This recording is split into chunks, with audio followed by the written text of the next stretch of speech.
গরমকালের অতি পরিচিত এবং সহজলভ্য কিছু সবজির মধ্যে অন্যতম হলো এই কাঁচা কাঁঠাল বা এঁচোড়। অনেক মানুষ এঁচোড় খেতে ভীষণ পছন্দ করে। বাজারে এই সময় এঁচোড় ভীষণভাবে পাওয়া যায়, কিন্তু আমাদের এদিকে গ্রামেগঞ্জের দিকে প্রত্যেকটা বাড়িতেই একটা দুটো করে কাঁঠাল গাছ আছে, আর সেই কাঁঠাল গাছে প্রচুর পরিমাণে এঁচোড় ফলে। আমাদের সেইভাবে এঁচোড় কিনে খেতে হয় না, গাছ থেকে পেরেই আমরা এঁচোড়ের বিভিন্ন পদ রান্না করে থাকি। নিরামিষ আমিষ প্রচুর পদ হয় এঁচোড়ের, এমনকি এঁচোড়ের আচারও আমরা তৈরি করে থাকি, যার রেসিপি কোনো একদিন আপনাদের সাথে অবশ্যই শেয়ার করব। নমস্কার বন্ধুরা, আমি বন্দনা আপনাদের সবাইকে অনেক অনেক স্বাগত জানাচ্ছি নতুন একটা রেসিপির সাথে। এঁচোড়টা কেটে তারপর আমি সেই এঁচোড় দিয়েই নিরামিষ একটা রেসিপি একদিন তৈরি করেছিলাম, সেটা অন্যদিন আপনাদের সাথে শেয়ার করব। আজকে যে রেসিপিটা শেয়ার করব এটা আমাদের বাড়ির একটা অতি পরিচিত রেসিপি। এই রেসিপিটা আপনারা অবশ্যই একবার ট্রাই করবেন। তার জন্য এখানে অল্প পরিমাণেই এঁচোড় লাগবে। এঁচোড়টা আমি আগের দিন রাত্রে ভালোভাবে কেটে হলুদ আর লবণ জলে ভিজিয়ে রেখেছিলাম।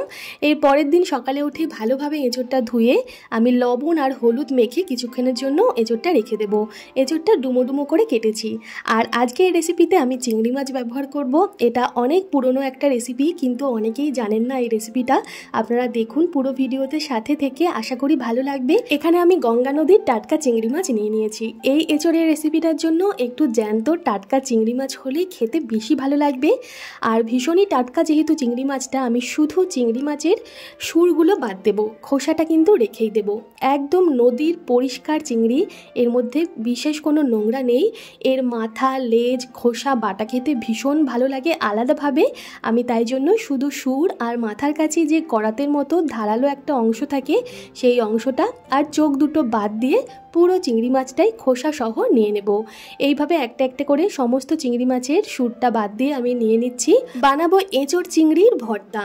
খুব কম এঁচোড় থাকলে বাড়িতে এইভাবে আপনারা চিংড়ি মাছ দিয়ে রান্না করে দেখবেন, অনেক মানুষ একসাথে খেতে পারবে। আর এই দিয়েই গরম ভাত এক থালা খাওয়া হয়ে যায়। চিংড়ি মাছগুলো ভালোভাবে বেছে ধুয়ে পরিষ্কার করে এতেও লবণ আর হলুদ পরিমাণ মতন দিয়ে মেখে রেখে দিলাম। এরপর কড়াই গরম করে তাতে সর্ষের তেল দিয়ে দিলাম বেশ খানিকটা, মোট প্রায় 4 থেকে 5 টেবিল চামচ মতন সর্ষের তেল আছে।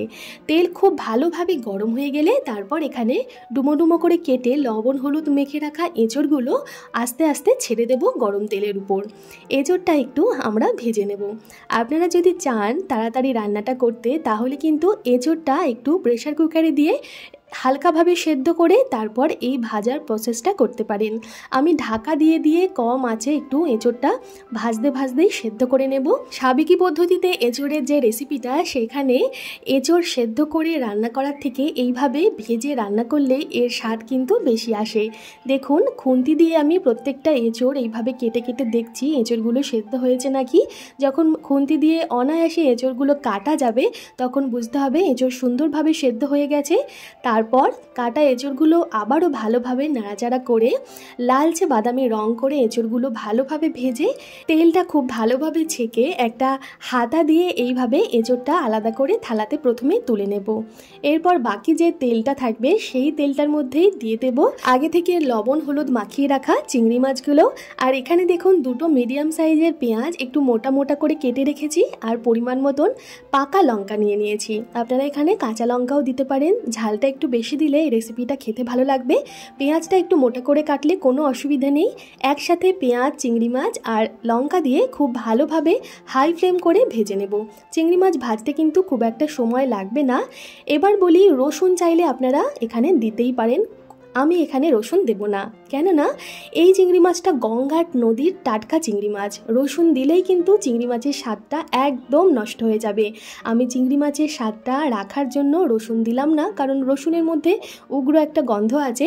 আপনারা চাইলে যদি টাটকা চিংড়ি মাছ না পান, চালানি চিংড়ি মাছ যদি পান, তাহলে কয়েক কোয়া রসুন দিয়ে এখানে চিংড়ি মাছের সাথে ভেজে নিতে পারেন। চিংড়ি মাছ ভাজা হয়ে গেলে গ্যাসটা বন্ধ করে দেব। চিংড়ি মাছটাও আমি পেঁয়াজ লঙ্কার সাথে এঁচোড়ের সাথে তুলে রাখলাম। এই সব কিছু একটু ঠান্ডা করে নেব। মিক্সিং জারে দেওয়ার জন্য একটু ঠান্ডা করাটা জরুরি। ঠান্ডা করার পর একটা মিক্সিং জারে এটা দিয়ে বেটে নেব।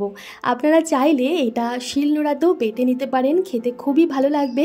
যদি হাতে সময় থাকে আপনাদের, আর যদি সম্ভব হয়, তাহলে অবশ্যই শিলনোড়াতে বাটবেন। সাবেকি পদ্ধতিতে কিন্তু শিলনোড়াতেই এই এঁচোড় চিংড়িটা বাটা হয়, খেতে দারুণ লাগে। এঁচোড় আর চিংড়ি মাছটা একটু ঘুরিয়ে নেওয়ার পর এখানে আমি একটু টমেটো দিয়ে দিচ্ছি। যেহেতু এগুলো একটু শুকনো শুকনো, তাই টমেটোটা দেওয়ার ফলে টমেটোর থেকে যে জল ছাড়বে সেই জলে এঁচোড়, চিংড়ি, টমেটো খুব ভালোভাবে মিহিভাবে পেস্ট হয়ে যাবে। দেখুন খুব সুন্দরভাবে পেস্ট হয়ে গেছে। আর একান্তই যদি পেস্ট হতে না চায়, আপনারা চাইলে সামান্য জল দিয়ে এটা ভালোভাবে পেস্ট করে নিতেই পারেন। আবার কড়াইয়ের কাছে চলে এসেছি। 2 চামচ মতন সর্ষের তেল গরম করে তাতে শুকনো লঙ্কা, তেজপাতা আর গোটা জিরে ফোড়নে দিয়ে দিলাম। ফোড়নটা হালকা হাতে নাড়াচাড়া করে সুন্দরভাবে ভেজে নিয়ে দিয়ে দেব পেস্ট করে রাখা এঁচোড় আর চিংড়ি মাছটা। দিয়ে এর মধ্যে স্বাদ অনুযায়ী লবণ দিয়ে নেব, আর অবশ্যই একটু চিনি দেব। চিনি না দিলে কিন্তু এটা খেতে খুব একটা ভালো লাগবে না। আপনারা চিনিটা দেবেন, দেখবেন এর স্বাদ দ্বিগুণ হয়ে গেছে। এরপর সব কিছু ভালোভাবে নাড়াচাড়া করতে থাকবো যতক্ষণ না হাতটা আমাদের ব্যথা হয়ে যাচ্ছে। এঁচোড় তো প্রায় সেদ্ধ হয়েই গেছে। এবার আঁচটা মিডিয়াম টু লো ফ্লেম করে এঁচোড়টা খুব ভালোভাবে নাড়াচাড়া করতে হবে কড়াইতে। যখন মনে হবে একদম এঁচোড়ের জলটা শুকিয়ে শুকিয়ে যাচ্ছে, তখন এটা ভাজা হয়ে যাবে। আমি এঁচোড়টা রান্না করতে করতে মনে হলো যেন তেলটা অনেকটাই কম হয়েছে, তাই কড়াইয়ের মাঝখানটা একটু ফাঁকা করে দিলাম। এঁচোড়গুলো সাইডে তুলে মাঝখান থেকে আরও 2 চামচ মতন সর্ষের তেল দিয়ে নিলাম। তেলটা যখন গরম হয়ে গেল, তারপর আবারও এঁচোড়ের মিশ্রণটা দিয়ে ভালোভাবে ভেজে নেব। এঁচোড় রান্না করতে একটু তেল লাগে, আর বিশেষ করে এইরকম বাটা ভর্তাতে একটু তেল না দিলে খেতে ভালো লাগে না। দেখুন কত সুন্দরভাবে আমি ভেজে নিয়েছি। এঁচোড়টা পরিমাণটা কমে গেছে অনেকটাই, আর লালচে বাদামি রং হয়ে গেছে, কড়াইয়ের নিচে একদম লেগে লেগে যাচ্ছে।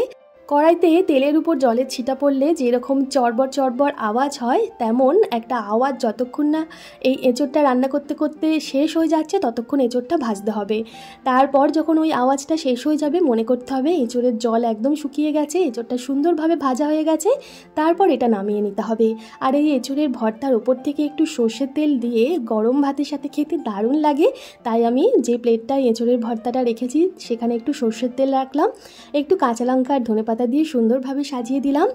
আপনারা চাইলেই এই এঁচোড়ের মধ্যে আদা, জিরের গুঁড়ো, ধনের গুঁড়ো, বিভিন্ন রকমের মশলা আরও অ্যাড করতেই পারেন, কিন্তু আমি খুব কম মশলাতে এঁচোড়ের ভর্তাটা রান্না করলাম, যাতে এঁচোড় আর চিংড়ি মাছের স্বাদটা খুব সুন্দরভাবে আমি পাই, যাতে মশলাতে এর স্বাদটা না চাপা পড়ে যায়। বন্ধুরা, আপনারা কারা কারা এই রেসিপিটা আগে ট্রাই করেছেন অবশ্যই একটা কমেন্ট করে জানাবেন। আর যদি নতুন দেখে থাকেন রেসিপিটা, অবশ্যই একবার বানান, গরম ভাতের সাথে মেখে খান। আমি গ্যারেন্টি দিয়ে বলছি আপনাদের এই রেসিপিটা পছন্দ হবে। একঘেয়ে এঁচোড়ের রেসিপি খেয়ে বোর হয়ে গেলে এই রেসিপিটা এই গরমে একবার বানিয়ে নিন। রেসিপিটা ভালো লাগলে একটা লাইক করে দেবেন, কমেন্ট করে জানাবেন আপনার মূল্যবান মতামত, শেয়ার করুন তাদের সাথে যারা নতুন নতুন রান্না শিখছে। আমি ফিরে আসবো খুব তাড়াতাড়ি এঁচোড়ের আরও দুটো অসাধারণ স্বাদের রেসিপির সাথে। ততক্ষণ সবাই ভালো থাকবেন, সুস্থ থাকবেন। ভিডিওতে এতক্ষণ আমার সাথে থাকার জন্য আপনাদের জানাই অসংখ্য ধন্যবাদ। আজকের মতো নমস্কার।